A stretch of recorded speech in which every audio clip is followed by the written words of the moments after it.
Daikin का जो ductable AC होता है ना, ऐसा बहुत एरर करता है। कभी यहाँ पे लॉक का सिंबल रहता है, कभी फ़िल्टर का रहता है। तो वो कैसा उसको हटाते हैं सेटिंग करके, वो मैं बताता हूँ, ठीक है। ये मेनू है, इसको प्रेस करने का, उसके बाद से पूरा ये आ जाता है, ठीक है। ये सिस्टम आ जाता है लॉक का, फ़िल्टर का।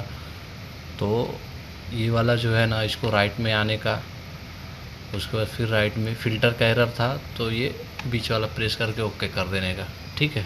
ऐसा अपन डाइकिन डक्टेबल का एरर हटा सकते हैं।